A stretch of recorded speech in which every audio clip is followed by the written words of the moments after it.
প্রিয় শিক্ষার্থীরা, আজকের ক্লাসে তোমাদের স্বাগত জানাচ্ছি। আশা করছি তোমরা সবাই ভালো আছো, সুস্থ আছো এবং নিরাপদেই আছো। তো আজকে তোমাদের একাদশ শ্রেণীর উচ্চতর গণিতের প্রথম ক্লাসটি নিতে এসেছি আমি। তো ক্লাসের শুরুতে আমি আমাদের পরিচয়টা দিতে যাচ্ছি। আমার পরিচয় হচ্ছে, আমি রাসেল দেব, প্রভাষক, গণিত বিভাগ, সরকারি হাজী মোহাম্মদ মহসিন কলেজ, চট্টগ্রাম। তো আমি আমার কলেজেরই আমার বিভাগের অন্যান্য স্যারদের নামও তোমাদের কাছে তুলে ধরছি। সবার পরিচয়টা তোমাদের জানা দরকার। আমাদের গণিত বিভাগের বিভাগীয় প্রধান হিসেবে আছেন প্রফেসর রঞ্জিত কুমার দত্ত স্যার। এরপরে অ্যাসিস্ট্যান্ট প্রফেসর হিসেবে আছেন জনাব মোহাম্মদ আজিজ স্যার। এরপর আছেন জনাব মোহাম্মদ শহীদুল্লাহ স্যার। তারপর আছেন সহকারী অধ্যাপক সুবীর দাস স্যার। আর আমি আছি প্রভাষক হিসেবে। তো প্রথম ক্লাস যেহেতু উচ্চতর গণিত প্রথম পত্রের, আমি প্রথমে আমাদের উচ্চতর গণিত প্রথম পত্রে কি বিষয়গুলো আছে, এই কোন চ্যাপ্টারগুলো আছে এবং নাম্বার সম্পর্কে তোমাদেরকে একটু ধারণা দেওয়ার চেষ্টা করব। এরপরে মূল ক্লাসে যাব আর কি। তো দেখো, উচ্চতর গণিত প্রথম পত্রে 100 নম্বরের এই সাবজেক্টটাই বহু নির্বাচনী প্রশ্ন থাকবে 25 নম্বরের, সৃজনশীল প্রশ্ন থাকে 50 নম্বরের, আর বাকি 25 নম্বর হচ্ছে ব্যবহারিক। তো আমি প্রথমে সৃজনশীল প্রশ্নের তোমাদের নাম্বার যে কিভাবে চ্যাপ্টার ওয়াইজ ডিস্ট্রিবিউট করা থাকে সেটা একটু জানাচ্ছি। সৃজনশীল প্রশ্ন থাকে 5টি প্রশ্নে তোমাদের উত্তর করতে হবে, যেখানে একটা প্রশ্নে 10 নম্বর করে 50 নম্বর। সৃজনশীল প্রশ্নের ক্ষেত্রে দুইটা বিভাগ থাকবে, একটা হচ্ছে ক বিভাগ। ক বিভাগে 4টা প্রশ্ন থাকবে, আর খ বিভাগে 4টা প্রশ্ন থাকবে। মানে প্রশ্ন থাকবে 8টা, কিন্তু তোমার আনসার করতে হবে 5টা। আর যে কোনো গ্রুপ থেকে তুমি সর্বোচ্চ 3টা প্রশ্ন আনসার করতে পারবে। মানে তুমি ধরো ক বিভাগ থেকে 2টা আনসার করলে, খ বিভাগ থেকে 2টা আনসার করলে, এরপর তোমার যে পছন্দ মতো গ্রুপ থেকে যে প্রশ্নটা তুমি পাবে, তাহলে আরেকটা গ্রুপ থেকে আরেকটা প্রশ্ন আনসার করলে, মানে তোমার 5টা প্রশ্ন আনসার করতে হবে। কিন্তু পরীক্ষায় প্রশ্ন থাকবে হচ্ছে টোটাল 8টা, ক বিভাগে 4টা, খ বিভাগে 4টা। তো ক বিভাগটা হলো মূলত বীজগণিত এবং জ্যামিতি নিয়ে গঠিত। তো বীজগণিতের মধ্যে তোমরা চ্যাপ্টার হিসেবে পাবে ম্যাট্রিক্স ও নির্ণায়ক, ভেক্টর, বিন্যাস ও সমাবেশ এবং ফাংশন ও ফাংশনের লেখচিত্র। আর জ্যামিতিতে থাকবে সরলরেখা ও বৃত্ত। মানে বীজগণিত এবং জ্যামিতি এই দুইটা বিষয় থেকে তোমার 4টা প্রশ্ন থাকবে এবং 4টা প্রশ্ন ক বিভাগে থাকবে। আর খ বিভাগে থাকবে হচ্ছে ত্রিকোণমিতি এবং ক্যালকুলাস। তো ত্রিকোণমিতির চ্যাপ্টার আছে 2টা, একটা হচ্ছে ত্রিকোণমিতিক অনুপাত, আর একটা হচ্ছে সংযুক্ত কোণের ত্রিকোণমিতিক অনুপাত। আর ক্যালকুলাসের মধ্যে 2টা চ্যাপ্টার থাকবে, একটা হচ্ছে অন্তরীকরণ আর একটা হচ্ছে যোগজীকরণ। তাহলে তোমরা জেনে নিলে যে আজকে আমাদের উচ্চতর গণিত প্রথম পত্রের কোন কোন চ্যাপ্টার থাকবে এবং কোন কোন চ্যাপ্টার আমাদের বইতে আছে, এবং সেই চ্যাপ্টারগুলোর নাম্বার ডিস্ট্রিবিউশনটা আমি তোমাদেরকে বললাম। বই হিসেবে তোমরা এনসিটিভি প্রদত্ত বিভিন্ন রকমের বই ব্যবহার করতে পারো, তোমার যেটা পছন্দ। যেমন এসএন পাবলিকেশনস এর বই আছে, অক্ষরপত্রের প্রকাশনীর বই আছে। তোমার যেটা ভালো লাগবে সেটা তুমি পড়তে পারো। এখন আমি প্রথমে তোমাদের আজকে যে বিষয়টা নিয়ে আলোচনা করব সেটা হচ্ছে প্রথম চ্যাপ্টার ম্যাট্রিক্স নিয়ে আমি আলোচনাটা শুরু করতে চাচ্ছি। তাহলে আমাদের আজকের চ্যাপ্টার হচ্ছে ম্যাট্রিক্স।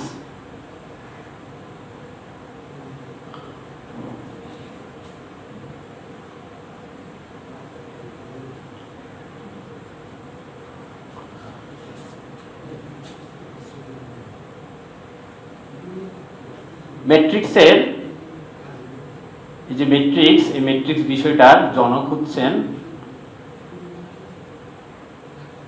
আর্থার কেলি। উনি হচ্ছেন ম্যাট্রিক্সের জনক, আর্থার কেলি।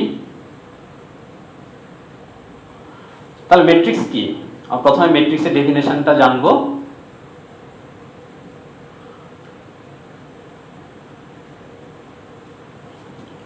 বিজ্ঞান ও গণিতের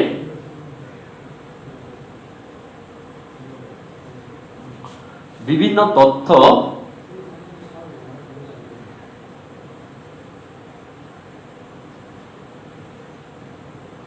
এবং প্রয়োজনীয় বীজগাণিতিক রাশিকে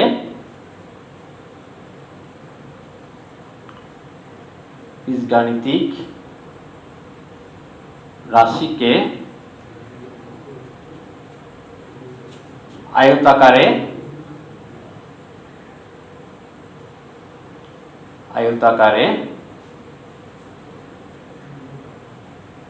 সারি ও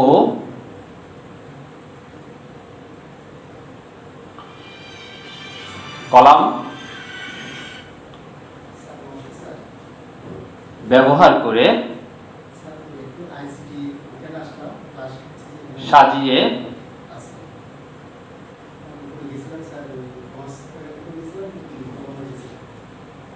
যে আয়তাকার বিন্যাস পাওয়া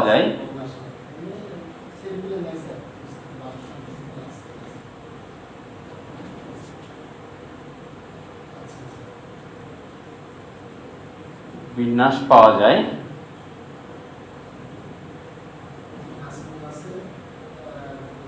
তাকে ম্যাট্রিক্স বলে।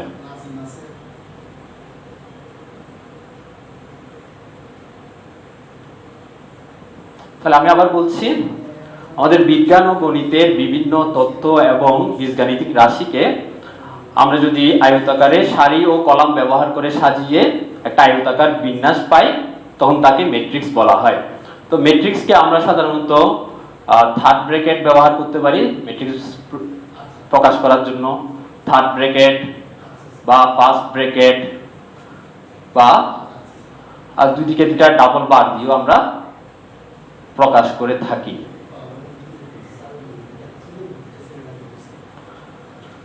তাহলে ধরো আমি এখন যদি একটা ম্যাট্রিক্স লিখি, এই একটা যদি ম্যাট্রিক্স হয়, থার্ড ব্র্যাকেটই ব্যবহার করছি।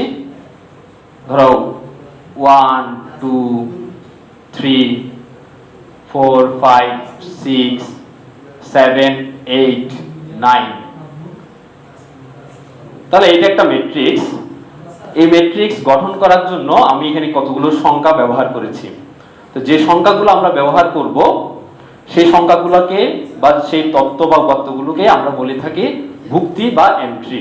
মানে এখানে 1 2 3 4 5 6 7 8 9 এগুলো আলাদা আলাদা ভাবে এগুলোকে যেটা বলা হয় সেটা হচ্ছে ভুক্তি বা এন্ট্রি। আর দেখো এখানে একটা ম্যাট্রিক্সের আনুভূমিক যে এলিমেন্টগুলো আছে, যেমন আনুভূমিক আকারে যেগুলো আছে 1 2 3, এগুলোকে বলে হচ্ছে আমরা সারি বা রো। এটাকে বলা হচ্ছে সারি বা রো। আবার উলম্ব আকারে যেগুলো আছে, যেমন 1 4 7, এটা হচ্ছে কলাম।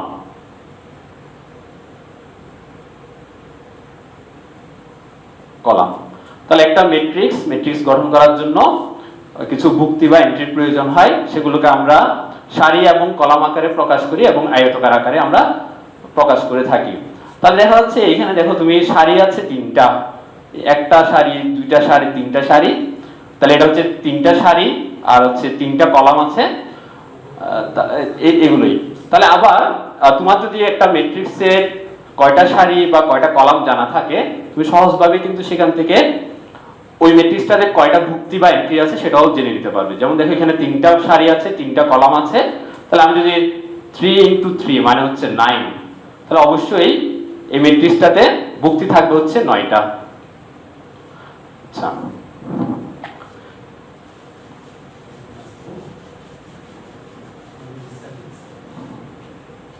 এবার যে বিষয়টা আলোচনা করব সেটা হচ্ছে ম্যাট্রিক্সের ক্রম।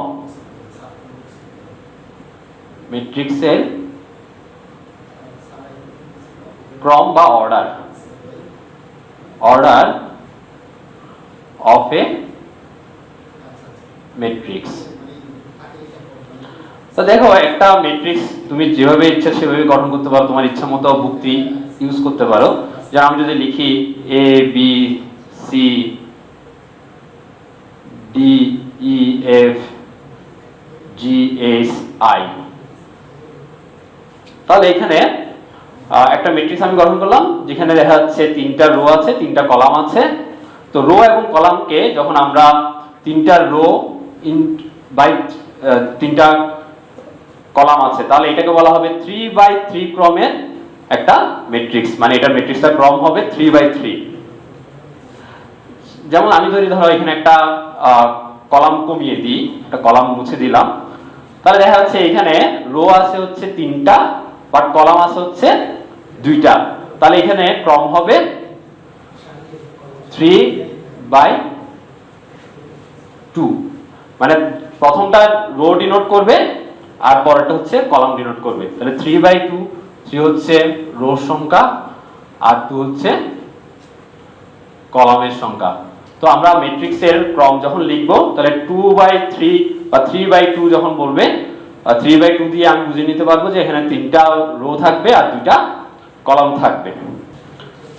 তারপর দেখো আমি যদি একটা ম্যাট্রিক্স ধরো এ, এটাকে যদি এভাবে প্রকাশ করি, যেমন ধরো এখানে এটাকে বলি A11, A12, A13, এটা হচ্ছে A21, A22, A23, এটা হচ্ছে A31, A32, A33।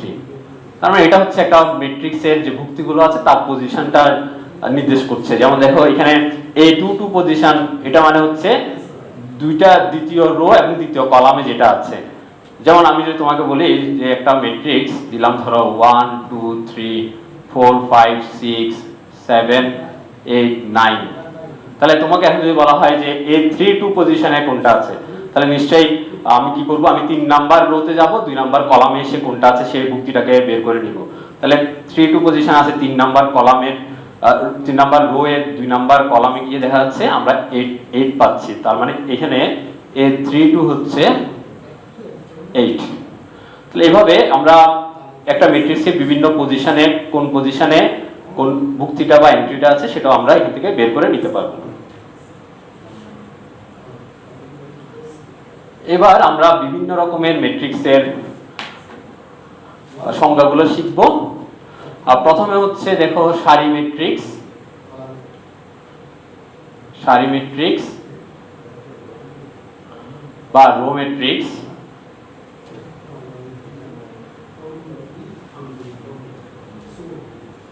Row matrix, তাহলে রো ম্যাট্রিক্সটা কি? শুধুমাত্র একটা মাত্র রো নিয়ে যে ম্যাট্রিক্সটা গঠিত হবে। ধরো বি একটা ম্যাট্রিক্স যেখানে একটারই সারি আছে 2 3 5, মানে এই ম্যাট্রিক্সটাতে সারি বা রো আছে হচ্ছে একটা, যেখানে ভুক্তিগুলো হচ্ছে 2 3 5। তাহলে একটা মাত্র সারি নিয়ে গঠিত যে ম্যাট্রিক্সটা সেটার নাম হচ্ছে সারি ম্যাট্রিক্স বা রো ম্যাট্রিক্স। তারপর দেখো কলাম ম্যাট্রিক্স, কলাম ম্যাট্রিক্স বা কলাম ম্যাট্রিক্স।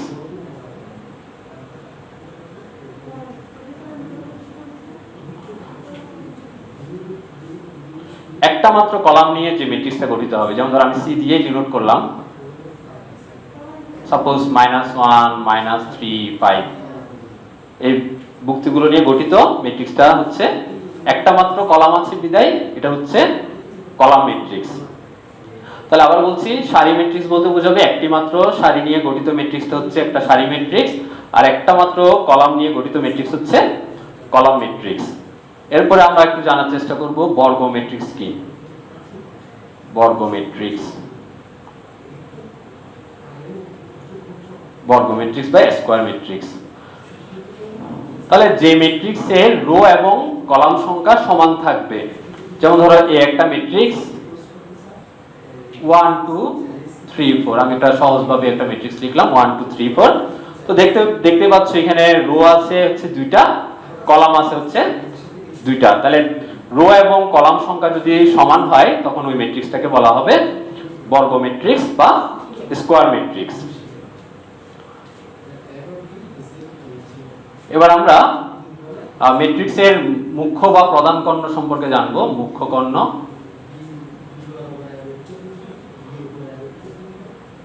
মুখ্য কর্ণ বা প্রধান কর্ণ।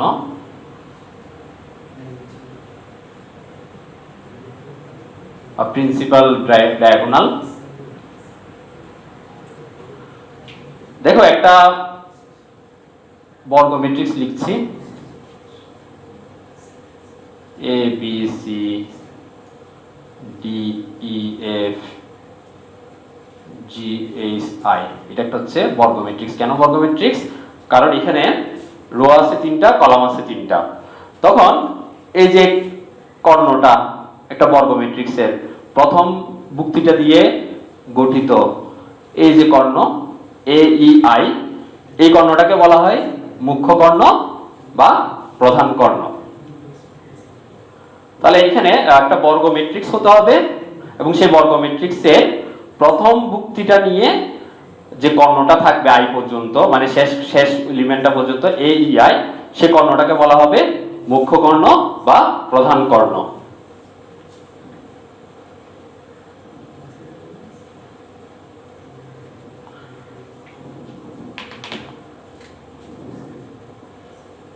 তাহলে এবার আমরা শিখব কর্ণ ম্যাট্রিক্স কি।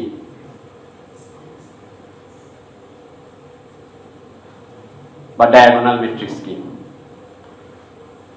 ধরো আমি একটা ম্যাট্রিক্স বি দিয়ে প্রকাশ করছি, 1 2 3 4 5 6 7 8 9। তাহলে এখানে একটা ম্যাট্রিক্সকে এমনিতে আমি প্রকাশ করলাম, কিন্তু এই ম্যাট্রিক্সটার কর্ণের যে প্রধান কর্ণে শুধুমাত্র ভুক্তিগুলো থাকবে এবং বাকি ভুক্তিগুলো সবগুলো জিরো হয়ে যাবে, বাকি সবগুলো হচ্ছে জিরো। তাহলে 1 0 0 0 5 0 0 0 9, তখন এটাকে বলা হবে কর্ণ ম্যাট্রিক্স বা ডায়াগোনাল ম্যাট্রিক্স। মানে একটা ম্যাট্রিক্স, সেই ম্যাট্রিক্সে প্রধান কর্ণ বা মুখ্য কর্ণে যে ভুক্তিগুলো থাকবে সেই ভুক্তিগুলো ছাড়া বাকি ভুক্তিগুলো সবগুলো জিরো হবে, তখন সেটাকে বলা হবে কর্ণ ম্যাট্রিক্স বা ডায়াগোনাল ম্যাট্রিক্স। তাহলে কর্ণ ম্যাট্রিক্স এবার আমরা জানলাম। তাহলে এবার আমরা যেটা জানবো সেটা হচ্ছে স্কেলার ম্যাট্রিক্স। স্কেলার ম্যাট্রিক্স, তোমাদের ম্যাট্রিক্সের বিভিন্ন রকমের ম্যাট্রিক্সের ডেফিনেশন গুলো ভালোভাবে জানা থাকা দরকার, কারণ এগুলো এমসিকিউতে থাকে। যেমন একটা ম্যাট্রিক্স দেওয়া থাকবে, বলবে এটা কোন ধরনের ম্যাট্রিক্স, তোমার অপশন থেকে সেটা চুজ করে নিতে হবে। তাহলে স্কেলার ম্যাট্রিক্স হচ্ছে যেমন আগের যে আমার কর্ণ ম্যাট্রিক্সটাই ছিল, এই কর্ণ ম্যাট্রিক্সের প্রধান কর্ণ বা মুখ্য কর্ণের যে ভুক্তিগুলো ছিল, খেয়াল করো সেখানে ছিল 1 5 9, আলাদা আলাদা ভাবে ভুক্তিগুলো ছিল। কিন্তু স্কেলার ম্যাট্রিক্সের ক্ষেত্রে সেই ভুক্তিগুলো সব একই রকম হয়ে যাবে। যেমন ধরো 3 0 0 0 3 0 0 0 3। তাহলে এটাও কর্ণ ম্যাট্রিক্স, কিন্তু পার্থক্য হচ্ছে এই স্কেলার ম্যাট্রিক্সে এসে প্রধান কর্ণ বা মুখ্য কর্ণের যে ভুক্তিগুলো থাকবে সেই ভুক্তিগুলো সবগুলোই একই রকমের হবে। যেমন এখানে 3 3 3 আছে আর বাকি সবগুলো ভুক্তি 0 হবে। তাহলে কর্ণ ম্যাট্রিক্স এবং স্কেলার ম্যাট্রিক্সের মধ্যে পার্থক্য হচ্ছে কর্ণ ম্যাট্রিক্সের মুখ্য কর্ণ বা প্রধান কর্ণের ভুক্তিগুলো এক একটা এক এক রকম ছিল, আর স্কেলার ম্যাট্রিক্সে সেই ভুক্তিগুলো সবগুলোই একই রকম হবে। এবার আমরা জানব একক ম্যাট্রিক্স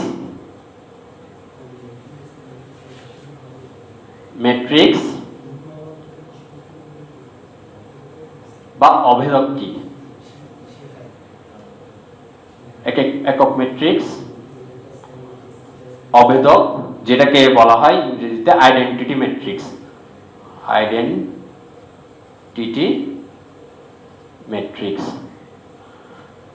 তাহলে আইডেন্টিটি ম্যাট্রিক্স বা একক ম্যাট্রিক্স সেটাও এক ধরনের বর্গ ম্যাট্রিক্স হবে। তো এখানে পার্থক্য হচ্ছে এই ম্যাট্রিক্সটার ক্ষেত্রে যে প্রধান কর্ণের স্কেলার ম্যাট্রিক্সে একই রকমের উপাদান ছিল, যেমন 3 ছিল, কিন্তু এখানে থাকতে হবে একক ম্যাট্রিক্সের ক্ষেত্রে অবশ্যই 1 থাকতে হবে। মানে প্রধান কর্ণ বা মুখ্য কর্ণের ভুক্তিগুলো সব 1 থাকবে আর বাকি ভুক্তিগুলো সবগুলো 0 হবে। যেমন 1 0 0 0 1 0 0 0 1। তাহলে দেখা যাচ্ছে এটা একটা বর্গ ম্যাট্রিক্স। কেন বর্গ ম্যাট্রিক্স? কারণ এটাতে সারি সংখ্যা, যেমন সারি আছে 3টা, কলাম আছে 3টা, সারি সংখ্যা কলাম সংখ্যা সমান, সেজন্য এটা হচ্ছে বর্গ ম্যাট্রিক্স। এবং সেটা আবার এক ধরনের স্কেলার ম্যাট্রিক্স, কারণ দেখা যাচ্ছে দেখো মুখ্য কর্ণ বা প্রধান কর্ণের যে ভুক্তিটা আছে, ভুক্তিটা একই রকমের আছে, কিন্তু পার্থক্য হচ্ছে ইউনিক যে বিষয়টা সেটা হচ্ছে একক ম্যাট্রিক্সের ক্ষেত্রে প্রধান কর্ণ বা মুখ্য কর্ণের অবশ্যই 1 থাকতে হবে আর বাকিগুলো সব 0 থাকবে। দেখা যাবে অনেক সময় তোমাকে আই না লিখে I4 লিখলো, I4, এখানে একটা 4 থাকলো, I4। তো এখান থেকে তুমি বুঝতে পারবে এটা হচ্ছে একটা 4x4 ক্রমের একটা ম্যাট্রিক্স হবে, যেখানে আইডেন্টিটি ম্যাট্রিক্স তো হবেই এবং প্রিন্সিপাল ডায়াগোনালে যুক্তিগুলো সব 1 হবে।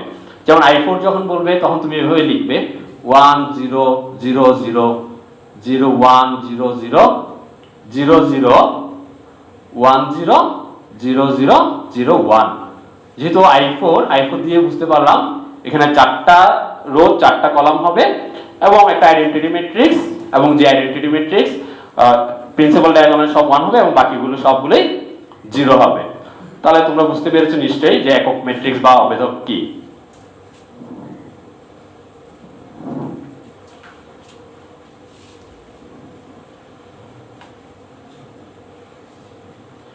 এবার আমরা যেটা শিখবো সেটা হচ্ছে বিম্ব ম্যাট্রিক্স বা ট্রান্সপোজ অফ এ ম্যাট্রিক্স। বিম্ব ম্যাট্রিক্স,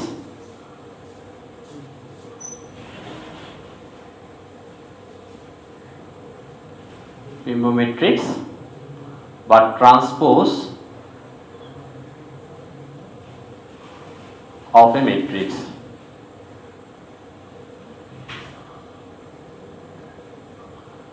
তাহলে দেখো আমি একটা প্রথমে 3x3 ক্রমের একটা ম্যাট্রিক্স লিখছি। দেখো নিজের মতো করে এলিমেন্টগুলো দিচ্ছি 1 -2 5 3 -1 4 7 8 -9 নিজের মতো করে আমি যুক্তিগুলো দিলাম। তাহলে এটা একটা ম্যাট্রিক্স, যে ম্যাট্রিক্সের যুক্তিগুলো কি সেটা তোমরা দেখতে পাচ্ছ। এখন ট্রান্সপোজ অফ এ ম্যাট্রিক্স কি? ট্রান্সপোজ অফ এ ম্যাট্রিক্স হচ্ছে ওই ম্যাট্রিক্স, যে ম্যাট্রিক্সটা যেমন একটা ম্যাট্রিক্স এ দেয়া আছে সেটা ট্রান্সপোজ ম্যাট্রিক্স মানে হচ্ছে এর উপরে আমরা একটা স্মল টি লিখবো, এটা হচ্ছে এটা দ্বারা বোঝাবে এটা হচ্ছে ট্রান্সপোজ অফ এ ম্যাট্রিক্স, যেখানে এই ম্যাট্রিক্সের সারিগুলোকে আমরা কলাম করে ফেলবো আর কলামগুলোকে সারি করে ফেলবো। যেমন দেখো এখানে ফার্স্ট রোতে আছে 1 -2 5 1 -2 5, এটা হচ্ছে ফার্স্ট রোতে আছে, সেটা হয়ে যাবে ফার্স্ট কলামে। তাহলে 1 -2 5, তাহলে ফার্স্ট রোটা ফার্স্ট কলাম হয়ে গেল। সেম সেকেন্ড রোতে আছে দেখো 3 -1 4, তাহলে 3 -1 4 সেটা সেকেন্ড কলাম হয়ে যাবে। আবার থার্ড রোতে আছে দেখো 7 8 -9, তাহলে এটা হয়ে যাবে থার্ড কলামে। তাহলে আমরা যেটা বুঝতে পারলাম সেটা হচ্ছে একটা ম্যাট্রিক্স, সেই ম্যাট্রিক্সের ট্রান্সপোজ যখন বের করব তখন আমাদের কাজ করতে হবে যে রো গুলোকে কলাম করে ফেলতে হবে, মানে ফার্স্ট রোটা ফার্স্ট কলাম হয়ে যাবে, সেকেন্ড রোটা সেকেন্ড কলাম হয়ে যাবে, থার্ড রোটা থার্ড কলাম হয়ে যাবে। এভাবে আমরা বিম্ব ম্যাট্রিক্স বা ট্রান্সপোজ অফ এ ম্যাট্রিক্স পাবো।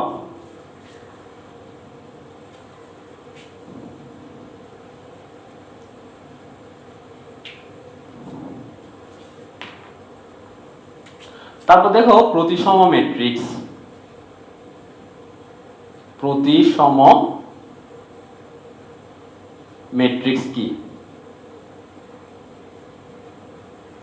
বা সিমেট্রিক ম্যাট্রিক্স।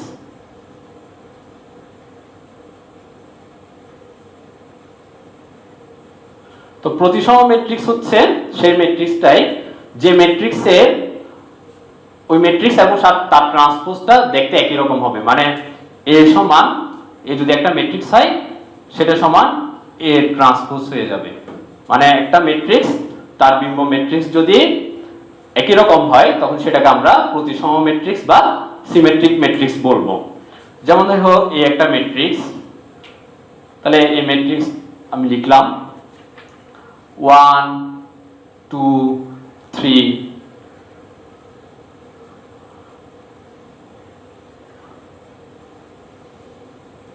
একটা ম্যাট্রিক্স আমি লিখলাম, এটা হচ্ছে 3x3 ক্রমের একটা ম্যাট্রিক্স, কারণ তিনটা রো আছে তিনটা কলাম আছে। এখন এই ম্যাট্রিক্সটাকে আমি ট্রান্সপোজ করব। খেয়াল করে দেখো, ট্রান্সপোজ করা মানে হচ্ছে তোমরা জানো রো গুলোকে আমরা কলাম করে ফেলবো। তাহলে এখানে 1 2 3 আছে ফার্স্ট রোতে, আমি আবার 1 2 3 লিখলাম, 1 2 3 ফার্স্ট কলামে লিখলাম। সেকেন্ড রোতে আছে 2 5 2 4 5, তাহলে আমি লিখবো 2 4 5 সেকেন্ড কলামে। থার্ড রোতে আছে 3 5 8, এটা থার্ড কলামে আসবে, তাহলে 3 5 8। তাহলে এখন দেখো, তুমি আগের যে ম্যাট্রিক্সটা প্রথমে লিখেছি সেটা হচ্ছে এ ম্যাট্রিক্স, এবং এখন যেটা লিখলাম সেটা হচ্ছে এ ট্রান্সপোজ ম্যাট্রিক্স। তো দুইটা ম্যাট্রিক্স একটু তুমি দেখো খেয়াল করে, যে দুইটা কিন্তু দেখতে একই রকম হয়ে গেল। মানে একটা ম্যাট্রিক্স তার ট্রান্সপোজ ম্যাট্রিক্স আবার একই রকম, 1 2 3 1 2 3 2 4 5 2 4 5 3 5 8 3 5 8। মানে একটা ম্যাট্রিক্স আছে, সেই ম্যাট্রিক্সের ট্রান্সপোজটাও যদি দেখতে একই রকম হয়, তখন সেই ম্যাট্রিক্সটাকে বলা হবে প্রতিসম ম্যাট্রিক্স বা সিমেট্রিক ম্যাট্রিক্স।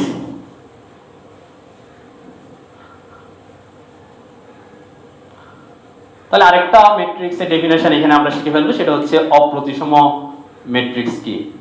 অপ্রতিসম ম্যাট্রিক্স বা skew symmetric matrix. Symmetric matrix সেটা হবে এরকম যে একটা ম্যাট্রিক্স এবং সেই ম্যাট্রিক্সের ট্রান্সপোজ যার সামনে একটা মাইনাস থাকবে। মানে একটা ম্যাট্রিক্স থাকবে, সেটা ট্রান্সপোজ যে ম্যাট্রিক্সটা হবে তাকে যদি আমি -1 দিয়ে গুণ করে দিই সবগুলো মুক্তির সাথে, তখন দেখা যাবে সেটা আবার আগের ম্যাট্রিক্সটার মতোই হয়ে গেল। তাহলে দেখো, আমরা আরো অনেকগুলোই ম্যাট্রিক্স আছে, তোমরা এগুলো একটু সব দেখে নিবে যেহেতু সময়ের স্বল্পতা আছে। তো আমি বলতে যাচ্ছি, আজকে আমরা যেটা শিখলাম, প্রথমে শিখলাম হচ্ছে ম্যাট্রিক্স কি, আর ম্যাট্রিক্সকে আমরা কিভাবে প্রকাশ করি, ম্যাট্রিক্সের অর্ডার বা ক্রম সম্পর্কে জানতে পারলাম, আর বিভিন্ন রকমের ম্যাট্রিক্স সম্পর্কে জানতে পারলাম। তাহলে তোমরা একটু ভালোভাবে খেয়াল করবে এবং ভালোভাবে জানার চেষ্টা করবে, কারণ ম্যাট্রিক্সের বিভিন্ন রকম ম্যাট্রিক্সের ডেফিনেশন গুলো অবশ্যই তোমার জানা থাকতে হবে যে কোনো সময়, কারণ এখান থেকে এমসিকিউ প্রশ্ন থাকে। কারণ একটা ম্যাট্রিক্স দিবে তোমাকে, বলবে যে এটা কোন ধরনের ম্যাট্রিক্স, তুমি যাচাই করো অপশন থেকে। আশা করি তোমরা বুঝতে পেরেছো ক্লাসটা। তো সবাই ভালো থাকবে, নিরাপদে থাকবে। করোনা মহামারীর এই সময়টাই সবাই স্বাস্থ্যবিধি মেনে চলবে, সামাজিক দূরত্ব বজায় রাখবে। ধন্যবাদ।